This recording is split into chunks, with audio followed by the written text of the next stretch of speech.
Bonjour chers amis, ravi de vous retrouver pour notre instant Vivace Diète. Alors aujourd'hui nous allons parler du mal gastrique. Oui, il faut dire que lorsque vous allez à l'hôpital, vous allez voir tellement de patients devant les gastro-entérologues et autres parce que vraiment ça ne va pas là dans la pédale. Ça ne va pas. Alors vous avez souvent l'habitude d'entendre des gens dire j'ai l'estomac. J'ai le mal gastrique. Qu'est-ce que le mal gastrique donc? C'est une inflammation de la paroi interne de notre estomac. Ça c'est ça en fait quoi. Oui. Cette inflammation peut être parfois causée par des bactéries, surtout le principal accusé sur le banc des accusés, excusez la tautologie, c'est Helicobacter pylori. Donc c'est une sorte de bactérie qui parasite dans son lieu de prédilection, c'est notre estomac. Mais le mal gastrique peut aussi être dû à une succession d'aliments irritants qui ont irrité notre estomac et à la longue il a créé des inflammations à répétition et qui n'ont pas été gérées à temps, qui vont même dégénérer en blessures ulcéreuses. Nous pouvons également avoir le mal gastrique qui serait dû à trop de stress, oui, trop de pression dans la vie, crée une certaine forme d'acidité et cette acidité va irriter donc la paroi interne de notre estomac. Alors que faire? Parce que si notre estomac n'est pas en bonne santé, on va être sûr que nos rapports avec la nourriture aussi vont être modifiés, ça va changer. Et même il y aura des changements même sur la texture de ce que nous devons manger, ça sera un problème pour nous. Alors ne vous inquiétez pas, le cabinet Vivace Impact est là pour gérer la situation et nous allons vous dire donc les astuces, comment faire pour s'en sortir lorsqu'on est gastrique, lorsqu'on a déjà des petits bobos qui ne répondent plus au niveau de notre estomac. À tout à l'heure.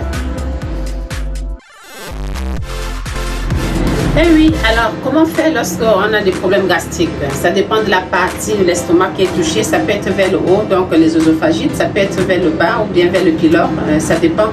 Plus tard, nous allons voir au niveau de notre appareil digestif, on va disséquer.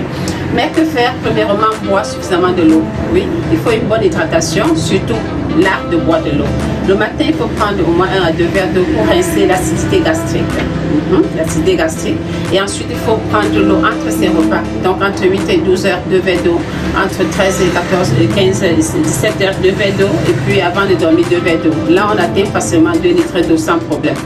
Ensuite, il faut consommer des aliments riches en antioxydants et en fibres. Oui.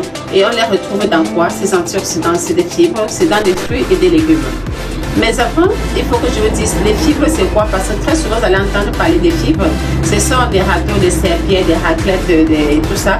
Donc ce sont des sucres que le corps ne peut pas digérer, mais qui en échange aident le corps à nettoyer, aident le corps à bien assimiler certains autres aliments, aident le corps à entretenir son microbiote, donc les bonnes bactéries que nous avons dans notre appareil digestif.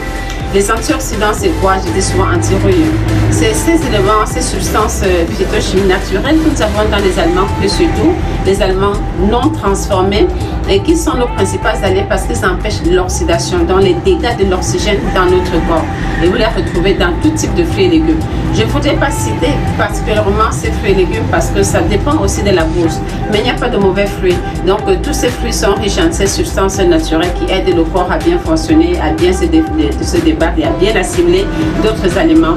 Mais dans le cadre des gastriques, nous avons particulièrement la banane. La banane doit être vraiment mise au poignet des points noirs dessus. Elle va constituer un pansement gastrique même à ce moment lorsque vous faites des petites crises de mal d'estomac. Surtout la banane du village, ce qu'on appelle la banane cochon là, c'est intéressant. Nous aurons des fruits bien mûrs comme la pomme fruit qui est bien mûre, vraiment bien foncé, jaune foncé là, qui sera intéressant. Nous aurons également comme fruits les mangues. Les mangues que vous allez consommer, il faut également que ce ne soit pas les mangues non mûres, mais que ce soit les mangues vraiment mûres, bien molles. Donc ces fruits seront intéressants pour nous. Nous pouvons également citer au niveau des légumes, le watalif ou bien les épinards, qui sont des fruits, des légumes qui glissent un peu, donc ils ont le mucilage, qui vont construire un bon pansement et surtout faire du pied de veau, gérer l'estomac et gérer le côlon pour faciliter l'élimination des sels. Nous avons notre fameux diable du village, mais le diable du village, comme c'est un légume qui sur le plan botanique nettoie le sol, il faut moins consommer parce qu'il faut bien le cuire avec les nitrates que ça contient. Ça crée souvent des problèmes de reflux, des problèmes de remontée acide et qu'on sort chez certains patients qui souffrent des gastriques. Mais le frelon ne fait pas ça dans l'amarante, vous pouvez jeter votre dévolu sur l'amarante ou bien sur le coin. Le coin de chenille doit être bien cuit, pas forcément avec les arachides. On peut les faire sauter comme on fait sauter le diable. Essayez et puis vous verrez, ça marche très bien. Nous aurons également les choux qui pourront vous aider. Les carottes doivent être cuites. Pourquoi? Parce que les fibres qui nous aident dans le cadre des gastriques sont des fibres solubles, pas des fibres insolubles. Les fibres solides, c'est la partie de cette plante qui forme comme un peu l'amidon, vraiment une pâte. Ce ne sont pas des fibres comme nous voyons la masse, les fibres dures là. Donc c'est ça qui est intéressant pour la personne qui est gastrique parce que ça permet de former une couche qui empêche l'inflammation ou bien qui adoucit l'inflammation au niveau de l'estomac. Donc ceci étant, nous allons également voir ce qu'il faut éviter dans son alimentation. Par exemple, les farines blanches, tout produit céréalier transformé constitue une colle pour notre estomac, constitue une colle pour notre côlon, donc il faudrait réduire au maximum. Et si vous ne pouvez pas vous passer des farines, des produits céréaliers, consommez les produits céréaliers complets, donc les pains complets et autres, ce sera bien, ou bien les pâtes alimentaires faites avec la farine intégrale. Vous devez également limiter la consommation des produits alcoolisés. Tout ce qui est boisson alcoolisée, ça arrive. Des épices qui piquent beaucoup comme les poivres blancs et tout ça, le piment, vous pouvez réduire un peu parce que ça va irriter l'estomac qui est déjà inflammé. Vous allez également réduire la consommation des graisses. Oui. Et quand on parle des graisses, on voit les graisses visibles et les graisses cachées. Les graisses visibles, c'est la quantité d'huile et la qualité de l'huile que vous mettez dans l'animami pour préparer. Donc, il faut réduire les quantités. Nous avons droit à 2 cuillères par jour, 2 cuillères à soupe ou à table. Maintenant, concernant les graisses cachées, c'est tout ce qui est friture, c'est tout ce qui est viennoiserie, les pains choco, les croissants, les cakes et autres. C'est tout ce qui est fromage et consorts. Donc, nous devons réduire au maximum. Et surtout, là, c'est encore plus grave parce que tout ce qui est sucre plus graisse, c'est encore c'est un cartel très mortel pour l'organisme humain. Nous avons également, toujours au niveau de ce qu'il faut faire pour gérer les problèmes gastriques, nous devons consommer beaucoup de tomates. Oui, on peut la consommer crue comme cuite et ça va nous aider, surtout que ça contient le lycopène, ça contient la vitamine A, ça contient les provitamines A qui vont faciliter les cicatrisations et également réduire les inflammations. Nous devons consommer des poissons gras comme les maquereaux, les thons, les sardines, qui ont également les bonnes graisses qu'on appelle les oméga 3, qui vont aider aussi à alléger et à réduire l'inflammation au niveau de notre estomac. Nous devons consommer les légumineuses. Les légumineuses, c'est tout ce qui est type haricot, que ce soit noir, blanc, rouge, tous les types d'haricots marrons. Ce sera intéressant parce que 1, ça contient beaucoup de fibres. 2, ça contient quand même des glucides, c'est rassasiant. Et 3, c'est moelleux, ça contient des protéines. Donc, ce sera important pour nous d'en consommer régulièrement et surtout, c'est des petites pilules très riches en antioxydants, en protéines, en fibres et en éléments minéraux qu'il faudrait consommer et surtout le coût économique est bon. Nous avons le soja également qui va compter parmi, le sésame aussi qui pourra compter parmi ces aliments-là. Nous devons également ne pas mettre la croix sur les féculents. Nous entendons de plus en plus ces gens disent je consomme moins de féculents et autres non. Pour réduire les hydrates de carbone, il s'agit des hydrates de carbone transformés de type céréalier. Mais si c'est la patate, le manioc, la banane, le plantain, les macaroons et autres, nous devons en consommer parce que ça adoucit la muqueuse interne de notre estomac et puis ça vient accompagner aussi avec des fibres alimentaires et des minéraux. Donc c'est très important, on ne devrait pas supprimer de son alimentation.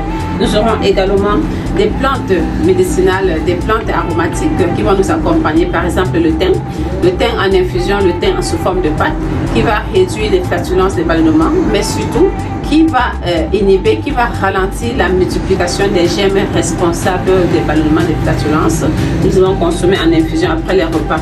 Nous aurons la nette, nous aurons l'anis vert, nous avons le persil également que nous devons consommer. Après, nous avons le cumin même que nous pouvons consommer comme les carminatifs. Il va réduire les ballonnements dus au fait que l'estomac, ça ne va pas bien à l'intérieur.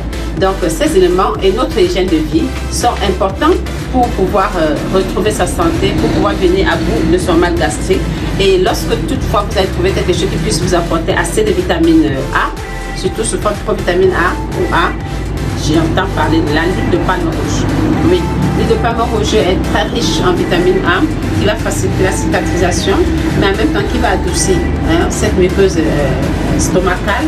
L'huile de palme rouge est une des grandes sources de provitamine A parce que la vitamine A en elle-même pourra être toxique, mais quand elle est sous forme de provitamine A, le corps va transformer ça en vitamine A lorsque le besoin se fait ressentir. Et l'avantage donc de consommer l'huile de palme rouge, attention, la tête de l'huile, parce que là, elle a un profil lipidique qui est proche de celui de l'huile d'olive. Vous allez aller voir là-dedans le provitamine A, une cuillère à soupe pour vous apporter environ ce que 16 carottes seraient capables de vous apporter sous forme de provitamine A. Mais la plus-value, c'est que vous avez aussi des antioxydants et vous avez l'acide palmitique qui sera intéressant dedans. Vous avez également la vitamine E et toutes les formes de vitamines E, c'est-à-dire tous les tocophérols et les tocotriénols qui vont aider justement à ce que certains acides ne soient pas transformés en cholestérol pour nuire à l'organisme. Et nous savons également que l'huile de palme rouge va faciliter les cicatrisations pour des cas où on a déjà les ulcères et autres. De temps en temps, vous devrez au moins 2 à 3 fois par semaine prendre quelque chose qui contient de l'huile de palme rouge ou bien prendre sous forme de sirop. Donc tous ces éléments vont être accompagnés d'une hygiène de vie telle que je fais quand même du sport au moins 3 fois par semaine pour bien nettoyer le corps, parce que quand il accumule des déchets, il vient aggraver nos problèmes de santé. Et aussi que je dors bien.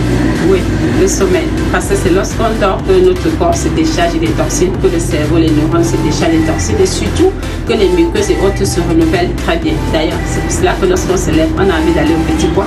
Parce que dans la nuit, Isaac a fait son travail. Alors, c'était tout pour l'instant diète d'aujourd'hui. Je vous dis à très bientôt. N'oubliez surtout pas de vous abonner pour recevoir de nouvelles vidéos.